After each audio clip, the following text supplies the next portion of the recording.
ખેડૂતોને માવઠાના કારણે મોટા પાયે નુકસાન થયું છે। તેવામાં ખેડૂતો માટે રાહતના સમાચાર એ છે કે તારીખ 14 નવેમ્બરના રોજ બપોરે 12 વાગ્યાથી સહાય માટેની પ્રક્રિયા શરૂ થવા જઈ રહી છે, જેમાં ખેડૂતો પોતાના ખેતરમાં થયેલી નુકસાનીને લઈને ઓનલાઈન અરજી કરી શકશે।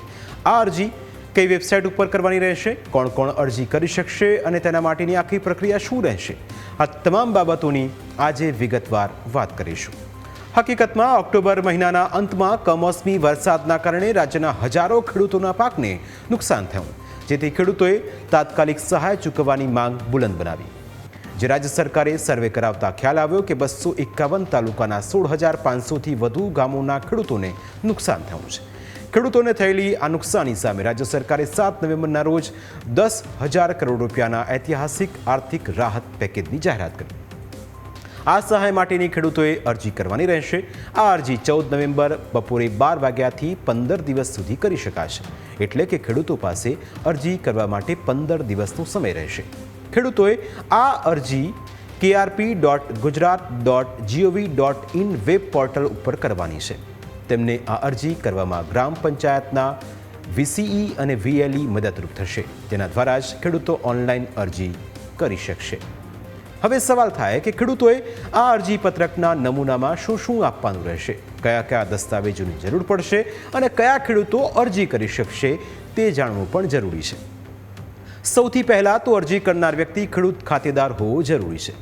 તેણે ગામ નમૂના નંબર 8A અને ગામ નમૂના નંબર 7-12ના ઉતારાની જરૂર પડશે। આ ઉપરાંત તલાટીનો વાવેતરનો દાખલો પણ આપવાનો રહેશે। વેબ પોર્ટલની અંદર આધાર નંબર, મોબાઈલ નંબર અને બેંક એકાઉન્ટ નંબર લખવાનો રહેશે। એટલું જ નહીં, IFSC કોડ તથા નામ દર્શાવતી બેંક પાસબુકની કોપી પણ અપલોડ કરવાની રહેશે। જો એક ખેતરમાં ઘણા બધા નામ હોય તો તેમાંથી કોઈ એક જ વ્યક્તિ અરજી કરી શકશે। સંયુક્ત ખાતેદારોના કિસ્સામાં અન્ય ખાતેદારોની સહીવાળું NOC પણ આપવાનું રહેશે।